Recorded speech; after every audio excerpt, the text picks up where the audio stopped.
Hello all, good evening. ఈ ఎపిసోడ్లో మీరు జనరల్గా టెస్ట్ రిపోర్ట్స్ రాయాలి. ఏ కొత్త సర్వీస్ రిలీజ్ చేసినా, అలాగే అడిషనల్ లోడ్ రిలీజ్ చేసినా టెస్ట్ రిపోర్ట్స్ డిపార్ట్మెంట్కి సబ్మిట్ చేయాలి. కానీ టెస్ట్ రిపోర్ట్స్ సబ్మిట్ చేసేటప్పుడు చాలా కామన్ మిస్టేక్స్ చేస్తున్నారు. మోరోవర్ లెఫ్ట్ బ్లాంక్స్ కూడా చాలా ఎక్కువ ఉంటున్నాయి. సో ఈ వీడియోలోని ఎనర్జీ అసిస్టెంట్ దగ్గర నుంచి ఏఈ గారి వరకు టెస్ట్ రిపోర్ట్లో ఏ పార్ట్స్ ఉంటాయి, ఎవరెవరు ఏంటంటే చెక్ చేయాలి, ఒకవేళ బై ఛాన్స్ ఎవరైనా మిస్ చేసినా ఎవరెవరు ఏంటి కరెక్ట్ చేసుకోవచ్చు, ఎలా చేయాలి ఏంటనేది నేను చెప్పదలుచుకున్నాను. సో అందరూ కూడా ఈ వీడియో చూసిన తర్వాత టెస్ట్ రిపోర్ట్స్ ఫిల్ చేయడంలో దయచేసి ఏ రకమైన మిస్టేక్స్ చెయ్యరు అని భావిస్తున్నాను. So let start with some example. ఒక normal service category 1 service release చేసినప్పుడు ఎలాంటి ఏ రూల్స్ ఫాలో అవ్వాలి అనేది చెప్తాను. తర్వాత మీరు అలా వెళ్ళిపోవచ్చు. Okay good. సపోజ్ ఒక కేటగిరీ 1 డొమెస్టిక్ సర్వీస్ తీసుకున్నాం అనుకుందాం. దాని ఎన్ఎస్సి నెంబర్ ఫస్ట్ మీ సేవలో కానీ ఏపీ ఆన్లైన్లో కానీ ఎక్కడ స్టార్ట్ చేసిన సర్వీస్ని రిజిస్ట్రేషన్ చేసిన ఒక ఎన్ఎస్సి నెంబర్ అనేది డిపార్ట్మెంట్ తరఫున వస్తుందన్నమాట. ఆ ఎన్ఎస్సి నెంబరు మీకు యాక్చువల్గా ఇది వరల్డ్ టెస్ట్ రిపోర్ట్ కాబట్టి లేదు, మీరు జనరల్గా ఈ ఖాళీలో రాసుకోవచ్చు. ఎన్ఎస్సి నెంబర్ ఇక్కడ రాసుకోండి.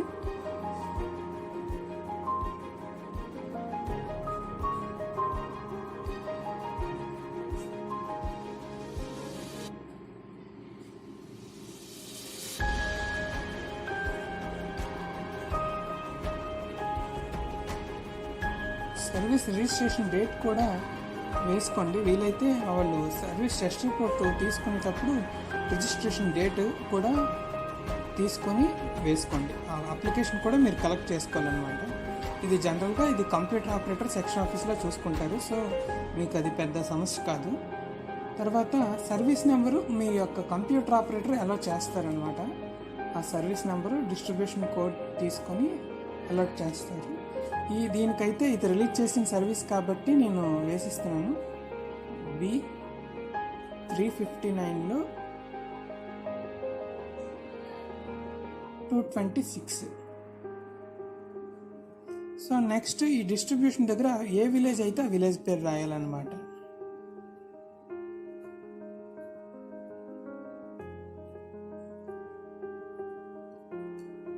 ఓకే, డిటిఆర్ స్ట్రక్చర్ కోడ్స్ ప్రతి ఒక్కటి కూడా లైన్ ఇన్స్పెక్టర్ దగ్గర నుంచి ఎనర్జీ అసిస్టెంట్ వరకు తెలియాలి కంప్లీట్గా. అలాగైతేనే మనం ఎగ్జాక్ట్గా మ్యాప్ చేయగలుగుతాం సర్వీస్ని. సో ఈ సర్వీస్కి వచ్చేసరికి 022503103 అనే కోడ్ మీద ఈ సర్వీస్ రిలీజ్ చేయడం జరిగిందనమాట, ఆ డిస్ట్రిబ్యూషన్ ట్రాన్స్ఫార్మర్ మీద.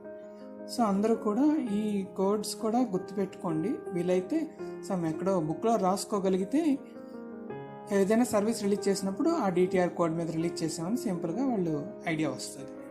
అలాగే ఫీడర్ కోడ్ కూడా రాసుకోండి.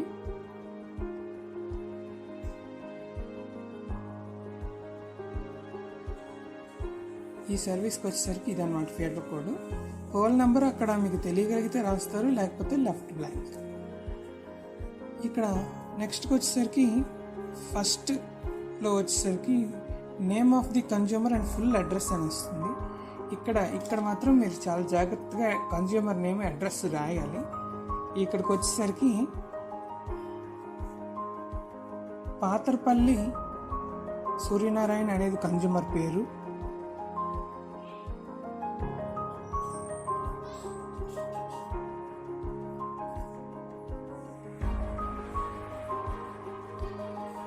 పాతర్పల్లి సూర్యనారాయణ అనేది ఫుల్ నేము.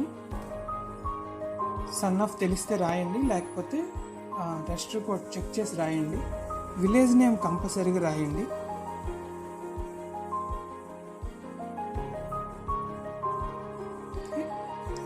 వీలైతే పంచాయతీ నేమ్ రాయండి, ది హ్యామ్లెట్ అని రాయండి. విలేజ్ నేమ్ రాయండి, వీలైతే పంచాయతీ పేరు రాయండి.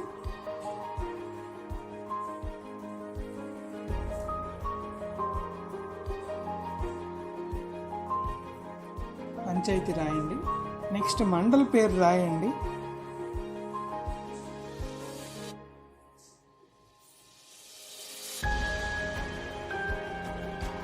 డిస్ట్రిక్ట్ నేమ్ రాయండి.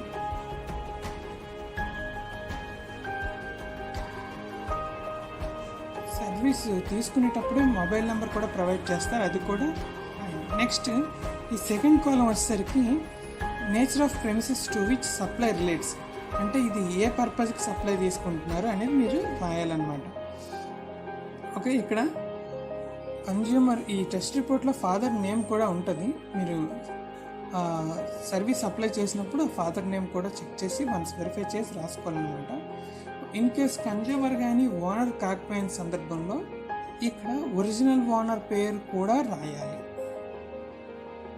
ఇన్ కేస్ ఒరిజినల్ ఓనర్ వేరు, అనుభవిస్తున్న వ్యక్తి వేరు అనే సందర్భంలో ఒరిజినల్ ఓనర్ యొక్క ఇండెమ్నిటీ బాండ్, ఏదైనా సమస్య వస్తే ఒరిజినల్ ఓనర్ భరిస్తానని చెప్పే బాండ్ కూడా ఈ టెస్ట్ రిపోర్ట్కి ఇంక్లూడ్ చేయాలి.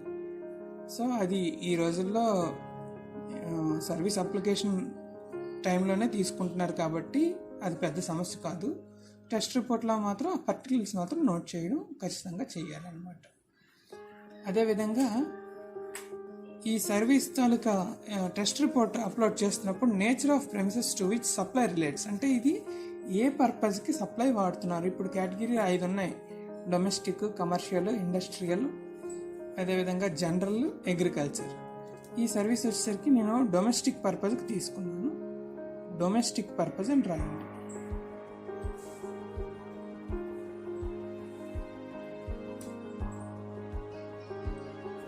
సో ఈ సెకండ్ కాలం అయిపోయింది. థర్డ్ రో ఫిల్ చేసేటప్పుడు థర్డ్ పర్టికులర్స్ ప్లాట్ నెంబర్ కానీ డోర్ నెంబర్ కానీ కంపల్సరీగా వేయాలన్నమాట. ఇక్కడికి వచ్చేసరికి మనం పంచాయతీ ఆఫీస్ ఇచ్చిన నెంబర్స్ వేసుకుంటాం.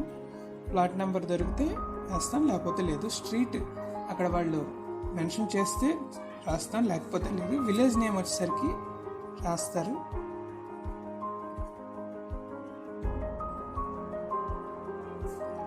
సో మండల్ వచ్చేసరికి సేమ్ మండల్ పేరు రాస్తారు. డిస్ట్రిక్ట్ వచ్చినప్పుడు డిస్ట్రిక్ట్ నేమ్ రాస్తారు. అదేవిధంగా సేమ్ ఇక్కడ కూడా పర్మనెంట్ అడ్రస్ దగ్గర కూడా ఇందాకలో ఓనర్ ఈయన కాబట్టి everything same copy paste. In case owner వేరే అయితే ఈ వాల్యూస్ మారుతాయి. ఈ కన్జ్యూమర్ తాలూకా ఒరిజినల్ అడ్రస్ రెండో కాలంలో రాస్తారు. జనరల్గా ఇండస్ట్రీలు, కమర్షియల్ పెద్ద సర్వీసులకి ఇటువంటి సమస్య వస్తుంది. ఇక్కడ 5th వస్తే other service number or distribution in the name of above consumer.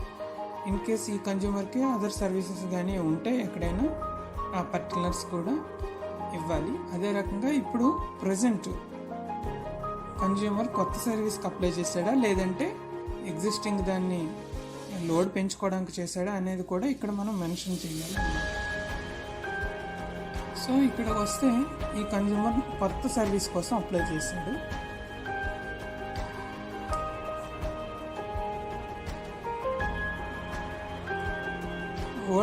Old మీటర్కి అయితే వాటి పర్టికులర్స్ అన్నీ కూడా నోట్ చేసుకొని ఎడిషనల్ లోడ్ అయితే ఎడిషనల్ లోడ్ సమ్ వాటర్.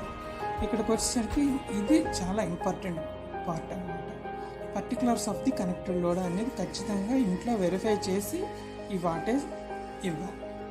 ఇది సర్వీస్ రిలీజ్ చేయకముందే మనం నోట్ చేసుకోవాలి. ఎందుకంటే కన్జ్యూమర్ 1 కిలోవాట్కి పెట్టుకోవచ్చు, అక్కడ తీసుకునేది 5 kilowatt, 4 kilowatt, what ever load హెవీగా వేయచ్చు. సో ట్రాన్స్ఫార్మర్ మీద ఎఫెక్ట్ అది ఉంటుంది కాబట్టి ఈ లోడ్ అనేది ముందే చెక్ చేసుకొని కన్ఫర్మ్ చేసుకోవాలి. ఆ లోడ్ కన్జ్యూమర్ ఏదైతే కాంట్రాక్ట్ చేసుకుంటున్నది విత్ ఇన్ లిమిట్స్లోనే ఉందా లేదా. సపోజ్ ఒకడు 1 కిలోవాట్ కన్జ్యూమర్ పెట్టుకొని ఒక ఏసీ పెట్టుకున్నాడు. AC 2.1 kilowatt. దానివల్ల ఈ సర్వీస్కి ఏంటి 1.1 కిలోవాట్ ఎడిషనల్ లోడ్ పడుతున్నది అనమాట. సో ట్రాన్స్ఫార్మర్ పెంచుకోవాల్సిన పరిస్థితి వస్తుంది, భవిష్యత్తులో చాలా సమస్యలు వస్తున్నాయి. సో అందువల్ల ఏంటంటే ఇటువంటిది డిస్క్రిప్షన్ ఆఫ్ లోడ్ ముందే మీరు చెక్ చేసుకోగలిగితే ఆ సర్వీస్ని యాక్సెప్ట్ చేయొచ్చు, రిజెక్ట్ చేయొచ్చు అనేది కూడా మీకు తెలుస్తుంది.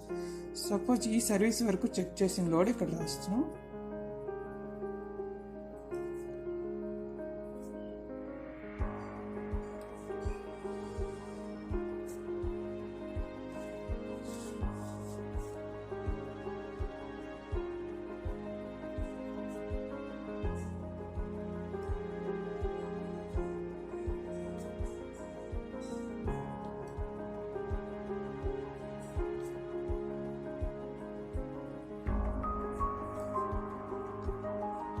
సో వాటి వాటేజ్ కూడా రాస్తున్నాను ఇక్కడ.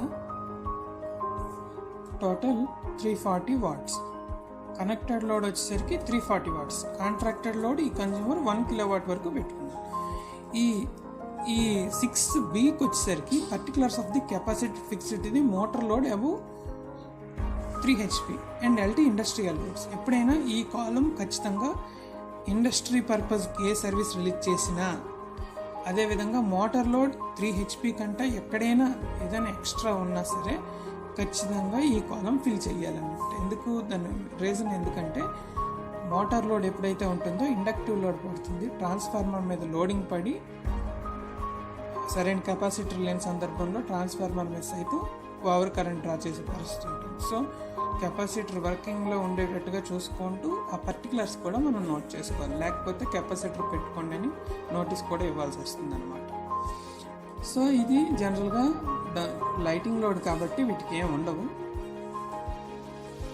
కెపాసిటర్ సపోజ్ మోటార్ అయితే 3 HPకి 1.5 kVR ఆర్ 2 kVR, 5 HPకి 3 kVR కెపాసిటర్ ఖచ్చితంగా ఫిక్స్ చేసుకోవాలి. వాటి పర్టికులర్స్ కూడా నోట్ చేసుకొని తీసుకోవాలి. అగ్రికల్చర్ కన్జ్యూమర్స్కి, ఇండస్ట్రీలకి ఇది బాగా తెలుస్తుంది. అదేవిధంగా మీటర్ పర్టికులర్స్, మనం కన్జ్యూమర్కి ఏవైతే మీటర్ ఫిక్స్ చేసామో ఆ మీటర్ తాలూకు ఎవ్రీ పర్టికులర్స్ కూడా మీరు నోట్ చేయాలి ఇక్కడ అన్నమాట. సపోజ్ ఈ కన్జ్యూమర్కి తీసుకుంటే ఫిక్స్ చేసిన మీటర్ పర్టికులర్స్ LNT, దాని మీటర్ సీరియల్ నెంబర్ నోట్ చేసుకోండి 5867319. సింగిల్ ఫేస్ మీటర్ ఇది. అలాగే మీటర్ తాలూకు కెపాసిటీ రాయాలి. కనెక్టెడ్ CT రేషియో, దీనికి CTs ఉండవు. మల్టిప్లైయింగ్ ఫ్యాక్టర్ సింగిల్ ఫేస్ మీటర్కి జనరల్గా ఒకటే. ఏ రీడింగ్తో ఇచ్చారనేది కూడా నోట్ చేసుకోవాలి. సపోజ్ ఇవి రీడింగ్, ఇనిషియల్ రీడింగ్ ఏదైనా సపోజ్ 5 యూనిట్స్ 6 యూనిట్స్ ఏదైనా టెస్టింగ్ పర్పస్కి వాడితే అంత మీకు ఏ రీడింగ్ అయితే కనబడిందో ఇనిషియల్ రీడింగ్ అయితే ఇవ్వండి. తేడా గట్ట ఇస్తే ఆ యూనిట్స్ కూడా మనం కన్జ్యూమర్కి తప్పుగా రాసిన వాళ్ళు అవుతాం. ఇక్కడికి వచ్చేసరికి చాలామంది కన్ఫ్యూజ్ అవుతూ ఉంటారు.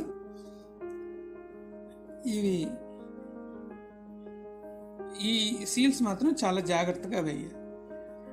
ఈ seals meter cover seal, terminal cover seal, meter box seal, 3 రకాల సీల్స్ ఉంటాయి. మీటర్కి మీద పార్ట్ కింద పార్ట్ 2 ముక్కలుగా విడగొట్టేటట్టుగా సీల్స్ ఉంటాయి. ఆ సీల్స్ని మీటర్ కవర్ సీల్స్ అంటారు. మీటర్ టెర్మినల్ బాక్స్ దగ్గర ఇన్ అండ్ అవుట్ ఉంటుంది. ఆ టెర్మినల్కి కూడా బాక్స్ బిగిస్తారు, టెర్మినల్స్లో కనెక్షన్స్ మాడిఫై చేయకుండా. అవి TC సీల్స్ అంటారు అన్నమాట, terminal cover seals. Meter box seal అంటే ఈ మీటర్ అంతా కూడా ఒక బాక్స్లో ఫిక్స్ చేస్తారు.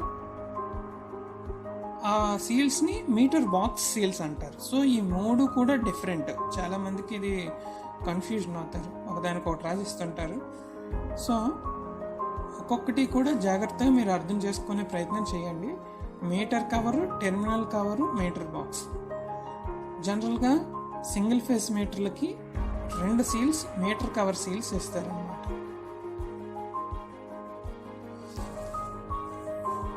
సో సీరియల్ నెంబర్స్, ఆ మీటర్ తాలూకా మీటర్ కవర్కి ఇచ్చే సీరియల్ నెంబర్స్ MRT సీల్స్ అని మనం జనరల్గా అంటుంటాం. ఆ MRT సీల్స్ని మీరు రాయాల్సి ఉంటుంది. ఆ 2 సీల్స్ జనరల్గా పక్క నెంబర్లో ఇస్తారు. ఇక్కడికి వచ్చేసరికి AI 2421171118. ఇక్కడ నేను స్పేసింగ్ తక్కువ ఉంది కాబట్టి చిన్న రాశాను, మీరు మాత్రం కరెక్ట్గా రాయండి. అలాగే ఇక్కడ టెర్మినల్ కవర్ అని ఉంది. టెర్మినల్ కవర్కి జనరల్గా ఒకటే సీల్ వేసే ఆప్షన్ ఉంటుంది. 2వ సీల్ కొంచెం కష్టపడితే వేయచ్చు. సింగిల్ ఫేస్కి మాత్రం ఒకటే సీల్ వేస్తారు, TC సీల్ అంటారు దాన్ని. TC సీల్, ఆ TC సీల్ నెంబర్ని ఇక్కడ రాసుకోండి.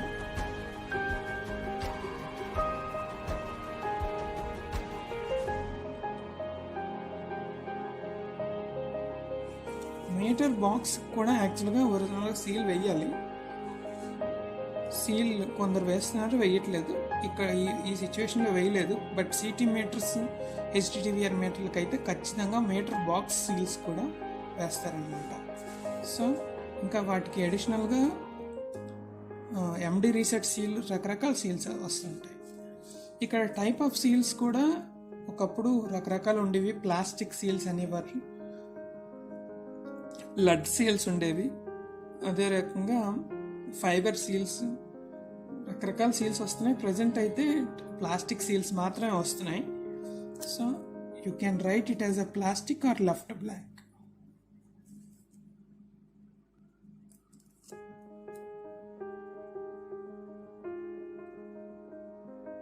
ఇప్పటివరకు ఫస్ట్ పేజ్ చూసామన్నమాట. ఇప్పుడు సెకండ్ పేజ్కి వచ్చేసరికి 9th పాయింట్ ఉంటుంది, టారిఫ్ అప్లికబుల్ అని ఉంటుంది.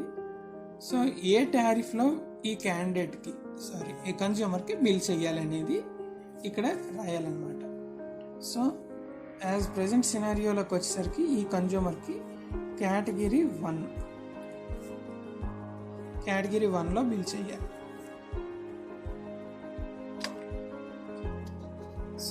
కేటగిరీ 1లో బిల్ చేయాలి. ఈ కన్జ్యూమర్కి బిల్లింగ్ అనేది ఇప్పుడు ఆటోమేటిక్గా మంత్ బట్టిగా తీసుకుంటున్నది కాబట్టి that's not a big problem.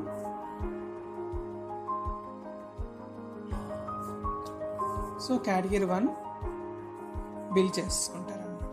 Monthly minimum అనేది క్లిక్ చేయాలి, ఎందుకంటే యాన్యువల్ మినిమం అనే ఆప్షన్ ఇప్పుడు ప్రజెంట్ లేదు.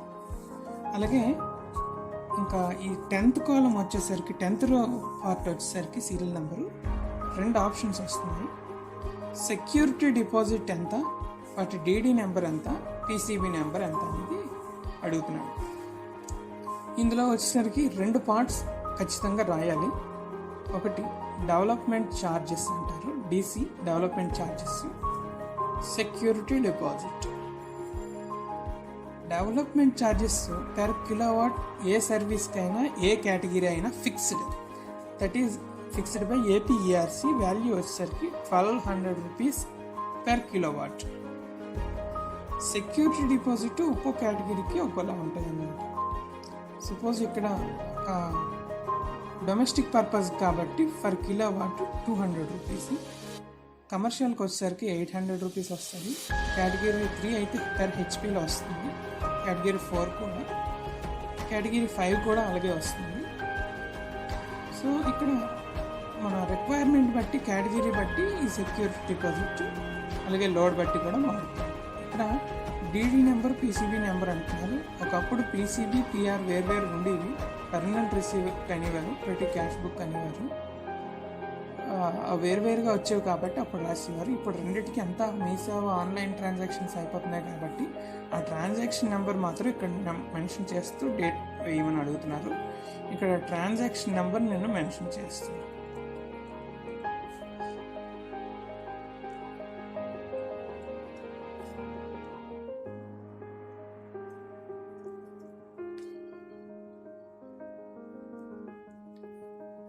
ఇవన్నీ ఎక్కడ మీకు దొరుకుతాయి అంటే సర్వీస్ కరెక్ట్గా రిజిస్టర్ చేసేటప్పుడు కన్జ్యూమర్ దగ్గర నుంచి ఆ అప్లికేషన్ మీరు తీసుకున్న సందర్భంలో మాత్రమే మీకు దొరుకుతాయి ఇవన్నీ. ఇది రిజిస్ట్రేషన్ డేట్ ఎప్పుడు అడుగుతున్నాడు, ఆ సర్వీస్ రిజిస్ట్రేషన్ డేట్ రాయండి మీరు. అలాగే అగ్రిమెంట్ పొజిషన్ అన్నాడు. సో ఈ అగ్రిమెంట్ పొజిషన్ అనేది వచ్చేసరికి మన ఈ సర్వీస్ వరకు అప్లికేబుల్ కాదు. సో దాన్ని యూ క్యాన్ లెఫ్ట్ బ్లాంక్. ఇవి కేటగిరీ 3, కేటగిరీ 5 వాటికి అప్లికేబిలిటీ వస్తుంది. కేటగిరీ 4 కూడా కొన్ని సందర్భాల్లో, 2 కొన్ని సందర్భాలు. సో ఇక్కడ ఈ 12th కాలం వచ్చేసరికి ఏ, బి అని 2 వచ్చాయి. సో 12th కాలంలో 12th పార్ట్లో ఏ వచ్చేసరికి కనెక్టెడ్ లోడ్, అంటే కన్జ్యూమర్కి ఎంత లోడ్ కనెక్ట్ అయ్యి ఉంది. ఇందాకలా ఆల్రెడీ మీరు వెరిఫై చేశారు కన్జ్యూమర్కి. వెరిఫై చేసిన కన్జ్యూమర్ వెరిఫై చేస్తే ఆ ఇంట్లో లోడ్ అంతా కలిపి 340 వాట్స్ మాత్రమే ఉంది. కానీ కాంట్రాక్ట్ ఎంతకు తీసుకున్నాడు, 1 కిలోవాట్కి తీసుకున్నాడు.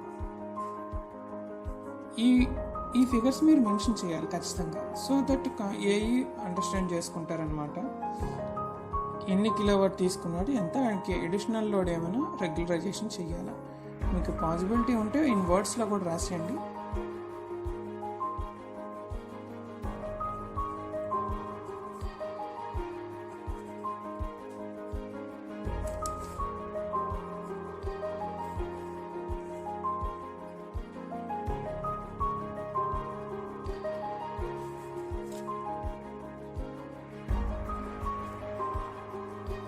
Okay, good. టారిఫ్ గ్యారంటీ అనేది ప్రజెంట్ ఇప్పుడు కేటగిరీ 1కి 2కి తీసుకోవట్లేదు, 3, 4, 5కి తీసుకుంటున్నారు. అది మీకు తెలిస్తే రాయండి, లేకపోతే ఆ కన్సర్న్ ఏఈ చూసుకుంటారు. అదేవిధంగా 14th పార్ట్ వచ్చేసరికి date of commencement of supply or position supply or inspection. ఏ రోజైతే మీరు సప్లై కన్జ్యూమర్ ప్రెమిసెస్కి రిలీజ్ చేశారో ఆ డేట్ ఇక్కడ ఖచ్చితంగా మెన్షన్ చేయాలి, ఎందుకంటే ఆ రోజే బిల్లింగ్ అవుతుంది. సాఫ్ట్వేర్ ఎలా డిజైన్ చేస్తారంటే ఎన్ని రోజులకైతే స్టార్ట్ అయ్యిందో అన్ని రోజులకే ఫస్ట్ బిల్ ఇష్యూ మాత్రం జరుగుతుంది. అందువల్ల ఈ డేట్ మీరు ఎగ్జాక్ట్గా ఇవ్వాల్సి ఉంటుంది అన్నమాట. ఇక్కడ సిచ్యువేషన్కి వచ్చేసరికి ఆ డేట్ నేను ఖచ్చితంగా ఇక్కడ రాశాను. ఓకే, అలాగే ఇక్కడ కొన్ని అదర్స్ కూడా ఉన్నాయి, ఇవి కూడా మీరు ఒరిజినల్గా రాయాలి, కానీ చాలామంది రాయరు. ఇక్కడికి వచ్చేసరికి 14th కాలంలోనే కొన్ని ఈ రైట్ సైడ్ కూడా ఉంటాయి. Height of the meter board ఖచ్చితంగా మీరు మెన్షన్ చేయాలన్నమాట. ఎంత హైట్ అయితే అంత హైట్. సపోజ్ ఈ సిచ్యువేషన్లో 6 feet, మీటర్ బయట ఉందా లోపల ఉందా అనేది కూడా ఈపీసీసీబీలో కొట్టాల్సిన పరిస్థితి ఉంటుంది. సో ఎగ్జాక్ట్గా మీరు రాయాలి. వైరింగ్ ఎప్పుడు కూడా మ్యాక్సిమం ఓపెన్ వైరింగ్ ఉండేటట్టుగానే ఉండాలి, up to meter premises. Consumer pole దగ్గర నుంచి మీటర్ ఎక్కడైతే ఫిక్స్ చేసుకుంటున్నాడో అక్కడ వరకు కూడా ఓపెన్ వైరింగే ఉండాలి. ఈ సిచ్యువేషన్లో open. In case service reject చేసే సందర్భంలో సైతం మీరు టెస్ట్ రిపోర్ట్ ఇవ్వాల్సి ఉంటుంది. అక్కడ యూడీసీ సర్వీసెస్ ఉంటే అక్కడ యూడీసీ సర్వీస్ నెంబరు, ఆ కన్జ్యూమర్ నేమ్ కూడా ఇక్కడ మీరు మెన్షన్ చేయాలి రిజెక్ట్ చేసిన సందర్భంలో. ఓకేనండి, ఇక్కడికి వచ్చేసరికి కన్జ్యూమర్కి సంతకం ఎప్పుడు కూడా without consumer sign test report is purely invalid. Test report అనేది మాత్రమే ఒక లీగల్ డాక్యుమెంట్. కన్జ్యూమర్కి మనకి ఈ యొక్క టర్మ్స్ అండ్ కండిషన్స్ మధ్యలోని కన్జ్యూమర్ డిపార్ట్మెంట్ పర్సన్ ఉన్నారనమాట. ఈ ఏఈ సైన్ తర్వాత కన్జ్యూమర్ సైన్ చేసిన తర్వాత ఇన్ జనరల్ ఫస్ట్ విట్నెస్ అక్కడ concerned JLM or ALM in general. Second witness వచ్చేసరికి లైన్ మ్యాన్, ఆ వ్యక్తి ఎవరైతే ఆయన సంతకం చేయాలి. థర్డ్ విట్నెస్ ఖచ్చితంగా line inspector. Each and every test report should signed by line inspector. ఆయనే కేటగిరీ 1 నుంచి 5 ఏ సర్వీసెస్కి అయినా సరే particular witness and authority to the department from O&M side అన్నమాట. కన్సర్న్ లైన్ ఇన్స్పెక్టర్ సైన్ అయిపోయిన తర్వాత అది ఖచ్చితంగా అసిస్టెంట్ ఇంజనీర్ తాలూకా స్టాంప్ ఉండాలి. అదేవిధంగా ఏఈ సైన్ చేసిన తర్వాత మాత్రమే టెస్ట్ రిపోర్ట్ సిస్టంలోకి అప్లోడ్ చేస్తారు. సో మ్యాక్సిమం కవర్ చేశాను ఈ రకంగా. ఒకప్పుడు అసిస్టెంట్ డివిజనల్ ఇంజనీర్ ఉండాలనేవారు, ఇప్పుడు assistant divisional engineer city meters and HT మీటర్స్కి మాత్రమే ఏడీఈ సైన్ కూడా తీసుకుంటున్నారు. నార్మల్గా కేటగిరీ 1 సర్వీసెస్ కానీ సర్వీసెస్ బిలో 4 kilowatt జనరల్గా ఏడీఈ సైన్ ఉండట్లేదు. ఏడీఈ కూడా సైన్గా కూడా పెట్టిస్తే దట్స్ ఎక్సలెంట్, నో ప్రాబ్లం.